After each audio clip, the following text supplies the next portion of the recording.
Welcome back to another episode of Compounding Interest with Youngster Joey. Yes, officially Youngster Joey. Tish, Tai Chi, Quiche has been retired due to public bullying and shaming. We can leave that behind in the past. But regardless, welcome in for our post Week 5 episode as we run through our Dragon division here in the Scuttle Draft League. Taking a real quick look at the standings, we do have the Penny Pinchers in first with a 5-0 series record. In second place, holding down the fort solo-handedly, is the Engineers at 4-1. In third as well on their own are the Frauds, maybe really not frauds, here at 3-2. There is a three-way tie for fourth place, battling for that playoff seeding and contention here between the Frigs, the Ewoks, and Cheezers, all with the 2 and 3 series score. And here at the bottom, where people did not see these teams, okay, maybe some of them, but the Drizzlers and the Beaver Battalion here at 1 and 4 as we've wrapped up our Week 5 games. It is Sunday night. We're getting ready for the battle here on the Rift with the remaining 2 weeks here of the regular season. I apologize, as we do currently have one team that stands alone, locking in a playoff appearance, and that would be the Penny Pincher. So as you can see, we got our Hawaiian attire ready to go on vacation. Hopefully that does not mean we get bounced to Cancun. But regardless, looking at last week's matchup, we do have the Penny Pinchers versus the Frigs. Let's pull up game one. So in game one, I really think there's an advantage for the side of blue early on in Fearless drafting. I think it was poorly executed here. I think for me, and this is a shout out to all junglers out there, don't let your team bully you. Stand your ground. Make sure you're able to find a pick that's going to be able to bring value regardless of what the enemy team locks in. I think Jarvan is one of those champions that, yes, at face value, you'd love to be able to pair that. And I'll get into this now. I was going to a little bit later. But if you look at the Frigs draft from top to bottom, it's really good. And in hindsight, like a lot of drafts will be well rounded out by a Malphite counter into an AD bruiser in the top lane, a Poppy support to be able to protect the back line. It just didn't come to fruition. I think a lot of that for me comes to dealing with the Jarvan. We have a Yunara as an answer on the side of the Penny Pinchers, a Diana, a Renekton, all champions that are able to outplay that lockdown that Jarvan provides and be able to counter engage onto that backline despite the Poppy of the Misfortune and the Orianna. This is not a game I'd be wanting to play Misfortune into. But regardless, some other draft slots. I think Diana felt really strong. You see here in a lot of S tier listings for solo queue junglers, but I think in this specific scenario, again, you have the mobility around the Jarvan, you bring some additional AP to the table, and you're able to really make immobile carries on the side of the Frigs not very happy. But I think overall, how I talked about on paper, the Frigs draft looking very strong. I think the Penny Pinchers draft, we did not really have a cohesive synergy, if you will, on the side of this red draft. I think it was a lot of solo queue-esque picking to counter your matchup or to counter a potential threat, which really paid off in our favor. But at the same time, I think into a harder scenario, we definitely could have got punched in the mouth for. Some of the game notes here for game one. I think Renekton did a very nice job of being able to show some 2v1s throughout the series. But specifically in this game, there were several times where the Jarvan showed top, was able to put some pressure there. Poppy roamed top, and I believe we saw a double kill from the Renekton as well. Yunara untouched for a lot of these fights. Yunara absolutely was the MVP of this performance. And overall, I think this was a really good showing from our Penny Pinchers in terms of being able to know when to fight. There's another game this series, as well as our previous series against other teams, where I feel like the tempo just gets ahead of us and we're not necessarily fighting when we're supposed to. I know that might come as a shock to some folks, but I think this was a really good example of when our team was able to play around item spikes, play around summoner spells, especially into that Malphite ulti, and really pick and choose our spots. And this felt like a really dominant game one to open the series. Diving into game two, and I apologize, the draft links are a little messed up, so I have to jump around here. But game two, back onto the red side, or back onto the blue side, if you will. This is something that we knew we were going to be having some fun with, some shenanigans here. Maybe not necessarily what shenanigans were coming, but we knew we were going to try some crazy shit. And I think we talked about the Jinx being locked in first to have that late game ace, that just in case our nonsense goes wrong, we have something to play for, which makes sense as you're talking out loud. But at the same time, Jinx is just one of those ADCs similar to an Aphelios that really just needs that supporting cast around them to properly shine, and didn't have that in this game. I think something that had maybe a little bit additional just self agency would have made a lot of sense, and that's something we can take away. Another takeaway is probably don't pick Lissandra jungle, especially when it's your first time ever playing that. May have came as a theory craft and an ARAM the night before. I love the kit. I think it definitely can work as a jungler. Just because things can work doesn't mean they should work. So just something we don't need to beat a dead horse, but definitely appreciate my team allowing me to get a little funny with that. And the other draft takeaway for me is I feel like Galio was a godlike pick here in terms of the lane matchup into a Mel is really what you're looking for with that pick. You have the ultimate to counter any type of engage from an Ashe, Vi, Nautilus. I feel like a front line, especially whether it's the Shen, the Lissandra, or the Nocturne absorbing that, really had that additional, or in hindsight, even the Lissandra or the Nocturne going in onto the Mel or the Ashe. Like, I think Galio was really good. It didn't turn out that way in the post-game scream, but I still think in draft, it turned out very well. I liked our Shen Galio on the B4, B5. Game notes. This was something I alluded to in the last game in terms of this. We actually started out really strong in terms of, I'd say, the first 3, 4, or 5 minutes. And after that, we tried to turn up the tempo way too fast. You're talking about a lot of champions that need items, need gold, and playing fast just plays to the advantage of the Ashe, of the Vi, of the Nautilus. And that was something to where we lost so many skirmishes and a lot of kills and a lot of gold went over to the Mel that as the game progressed, one, the Frigs did a phenomenal job of peeling their carries onto the backline. There were so many times where you have a Shen ulti, a Galio ulti, a Nocturne ulti, a Lissandra ulti, and Mel still didn't take any damage. It was crazy to play against. But I think this was something for us as the penny pinchers. Again, we wanted to have some fun. Maybe this hit us in the gut a little too hard and took some wind out of our sails, if you will. So unfortunately, this may be the last time you see some trolling from us. But it was nice to be able to get out one of these games. So we will move on to the next one. And finally here in game 3, back onto the red side for the penny pinchers. I think this was very expected from a draft perspective in terms of seeing the Ziggs first pick and the Amumu. We called the Amumu coming as soon as Ziggs was locked. And I really have liked the Volibear matchup into Amumu. Yes, it's a little rough early, but I think once you're able to get that MR in your second or third item, as well as your Merc Treads, you're able to reutilize your Q to be able to chase them down despite getting CC'd. I think the Syndra Volley was a beautiful one too.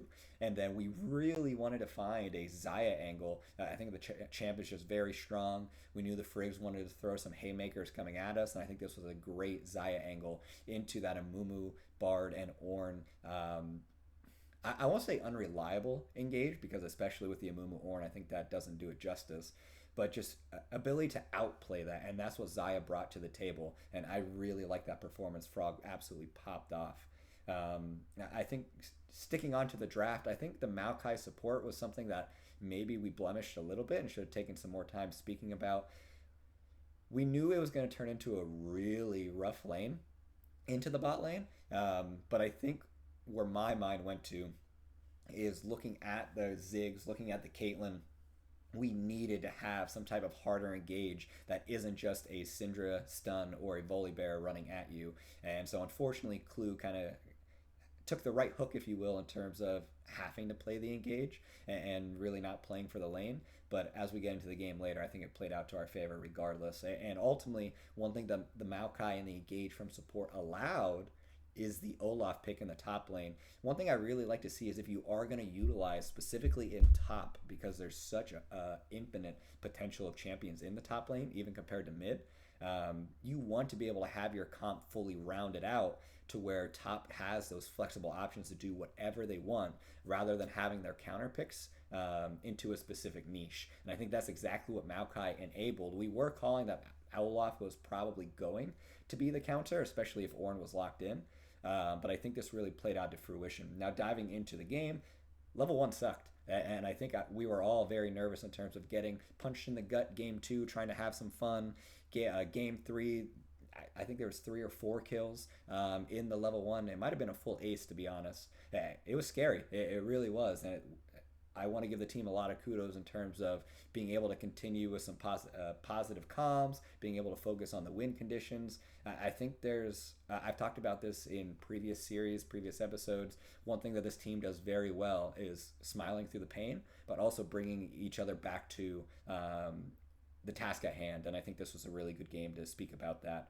We were able to really utilize some of the gank setup in mid with the Scatter of the Week, in bot lane with the Maokai W, and really punish a lot of the summoner spells burned in the level 1. And that played to our favor in terms of turning up the tempo and playing the map the way that we want to play.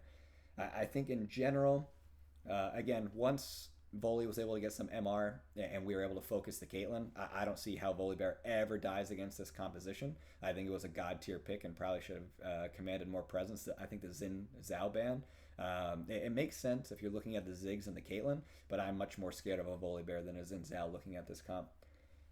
Shout out to Tyler in the top lane. I don't think the score line necessarily does it justice, but that Olaf brought so much pressure onto the map. Being able to get, again, double kills into the Olaf, or into the Amumu as well as the Ornn, and having that ace in your back pocket in the top lane, that's a difference maker. And a lot of credit deserves to go to Tyler in this game and in the series as a whole. And ultimately, we talked about it in the last episode for the mid-season awards. Frog is just absolutely popping off, and I think both Frog and Chime really had some of their best performances in this game specifically. Frog only having 2 deaths despite all of the damage in CC goes to the positioning, goes to understanding the Xayah's limitations. But also, I think Chime contributed so much to a lot of what we wanted to do in terms of being able to kill priority targets, being able to set up and make stuns for specific engages, and just being there for different objectives, for different skirmishes. I think this was one of the stronger performances from Chime. I wanted to give the shout out there as well. Overall, for the series, heaven forbid we try to have some fun, but kudos to the Frigs for really punching us back in the mouth for getting a little cocky. Some arrogance on the Rift definitely hurt, but that is A-okay. But again, I really like the resilience from the squad. We're able to pull ourselves back together. Tyler's definitely my dark horse MVP for this series. I know Frog definitely had the godlike performances, but the amount of pressure on the map that a top laner can bring, and Tyler does, enables that carry from Frog to get where he needs to be, and really loved seeing that. Talked about Chime's performance and contribution, really loved seeing that step up. And ultimately, maybe this is arrogance coming back, not on the Rift, but I think this could have been an easy 2-0 with an early bedtime for some of us old folks on the penny pinchers, but really appreciated my team letting the reins loose just a little bit to where we can have some fun at least once. Now that we do have playoffs locked, maybe I can convince them back, specifically in week 7 against the Cheesers. We'll see if we have some fun there. Looking at the rest of Dragon, diving into no leaks. We're looking at Pokemon card content, but the Frauds with a 2-1 victory over the Ewoks. I don't think this is necessarily surprising, especially compared to how the season has gone so far. But I think overall, it made for an awesome cast. It was a banger of a series. And I think both teams deserve to be in top 4 conversation, especially when it comes to power rankings. I understand standings are a different conversation. But in terms of power rankings, these are 2 teams I don't want to play against. The Ewoks have just such a high ceiling. They continue, no matter what happens, to have that. They can knock off anybody any given week. And I think the Frauds just play such a unique style, and specifically with Verja in the bot lane on these scaling champions that other teams don't bring to the table. You have so much pressure and map dominance coming out from their solo lanes, to just like I talked about with Tyler and Frog. The Frauds are able to pull all that focus topside, allow Verja to get exactly where they want to be. It's just a winning recipe for success. The Engineers with a 2-1 victory over the Drizzlers, and calling out that Mel should not be played support. I don't necessarily know if that's true, but I think this, again, a little bit of a surprise that it wasn't a 2-0, especially without the Drizzlers having their starting ADC Indira in the bot lane. But now I will say Spiritless came in and did a phenomenal job on the Jinx, putting up a carry performance in game two. And that goes to speak about the infrastructure across the Drizzlers being able to set up for their carries regardless of who's stepping into that spot. I think one thing I want to shout out is I've potentially been a little disrespectful towards Redisol during this entirety of the season, not talking about them much, not giving shout outs. They've been performing super well, and that's something I've had to humble myself and look back both on post-game lobbies and the statistics. Redisol is punching very hard, and I know I've given a lot of shout outs to Metro in the mid lane, but I think Redisol is another player on the Engineers that is competing for a top 3 position in their role respectively. And finally, to wrap up the Dragon League series for week 5, we have the Cheesers with a 2-0 victory over the Beaver Battalion. I know out there somewhere Soup Dude is crying that their precious Cinderella team, it may not have enough gusto to make it into the playoffs. But this was a huge performance from the Cheesers. Specifically, I don't like to give their ego a boost, but to Oso or Bear in the top lane, having some pop-off performances when their team needed it the most. And Huboy Shen in game 2, just to give it a highlight. When the hell have you seen a 13-2 Shen, specifically in the mid lane? But that was awesome. I want to give credit where that is due as well. I think for me, this was just a weird matchup, or not a weird matchup, but a disadvantageous matchup for the Beaver Battalion, and I think this is why they're struggling throughout the season. The Beaver Battalion wins through their bot lane, whereas the Cheesers, we've talked about the Frauds, we've talked about even the Engineers do super well in this category, but have that solo lane pressure. And whenever you're an ADC, I am taking a Fed top laner who has access to the back line over a Fed ADC probably 7 times out of 10. And this was just a classic performance of having a Fed Aatrox, having a Fed Gwen. It doesn't matter how strong your bot lane is, it's going to be super hard to navigate that. And kudos to the Cheesers for keeping themselves alive in their playoff contention. Taking a look here at Summit, so just some of the statistics I really wanted to point out. Metro back to expanding their lead in kills, total gold. They are falling a little bit more in DPM as well. Let me move this out of the way best as possible. You guys don't need to see my face for now. But across the board, Panther continues to have one of the most stellar KDAs throughout the entirety of the league. We all know Silver Spade and their MVP-like performances through the entirety of the season. Not a surprise to see them up in most of the support categories, but it does break my heart to see I have finally been upstaged in the amount of total assists. So I know that is definitely a pat on the back for Silver Spade. I'm coming back for that, I promise you. No more Lissandra Jungle. Gave you a free one on that one. Frog, I know definitely got enough of credit as well as highlights in our mid-season awards, but you're starting to see that in the statistics as well. Climbing in kills, climbing in CS per minute, climbing in damage per minute, climbing in total gold. Those are all the signs of true carry performances. Having that consistency in all of the different categories. You will see different carries each of those different categories just pop up here or there. To be able to have that consistent presence in each of them, that is where an MVP performance is born. One thing I mentioned before with the Jarvan first pick, but just want to address our junglers throughout the league specifically. Here in this deaths category, it's not looking good for junglers. So hear my cry. Junglers, talk to your captains. Let them know your life matters too.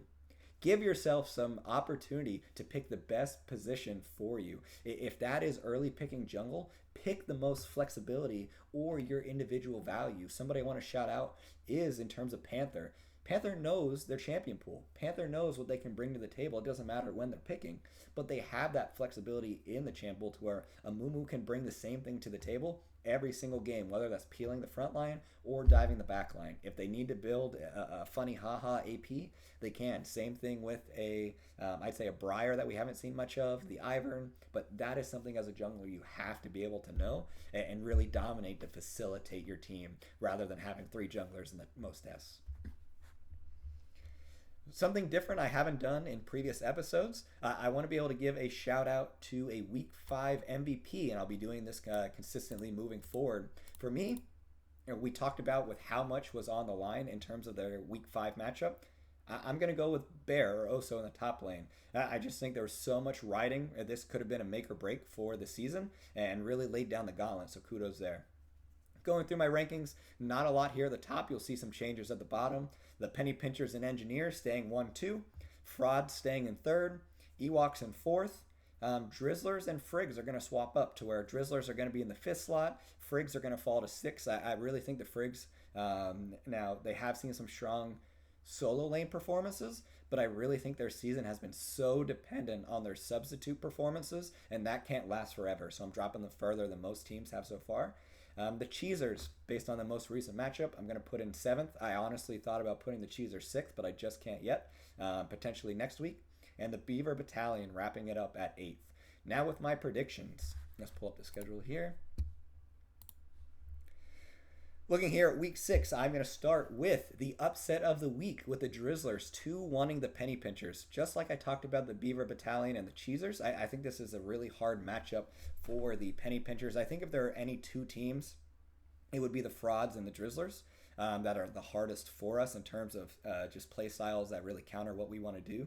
I think this is, with a season that has not gone the way they have wanted it to, this is the matchup you circle on the calendar, say watch out for this one, don't let it sneak up by you. And despite having that heightened level of awareness, I still just don't want to play into the Zodiac Swain, the Talia, the Victor, Aurora. Can we just keep it all off the table? I'm fine. Let's play Wukong Renekton mid and call it a day. Anyway, we do have the Ewoks against the Cheesers. This is going to be our first 2-0 and our only 2-0, I think, for the entirety of the week. I think the Ewoks have a really good matchup. And again, this is where I think Dryan's going to absolutely piss stomp this game. I can absolutely see multiple 10-1, 12-2 performances. I'm going to talk them up, and I have a confident feeling they are going to back up that talk. The Frauds against the Beaver Battalion. Might have expected a 2-0. I'm going with a 2-1. I think this is where I'm going to give a shout out, and I think there were some substitutes potentially posted already, so this might come back to haunt me. But I think in the support role, 8 times is going to be able to find some opportunities on the map specifically, and I think mid lane is going to be the biggest point of confrontation in this matchup, and just is going to be enough to be able to get one game, I believe. And then finally, the Engineers with a 2-0 over the Frigs. I think the Engineers are just too damn good. They know exactly how they want to play. And this is something to where I'm actually contemplating putting the Engineers first in the power rankings. When a team knows how they want to play and they're just damn good at doing it, you got to watch out. And so this is something to where I think the Frigs are going to continue to fall, unfortunately for them and my boy Metal. But I think the Engineers are really putting their mark on this league, and we're looking to see it happen. But that is what I have for this week's episode of Compounding Interest. I appreciate you joining me, and we'll see you on the Rift tomorrow.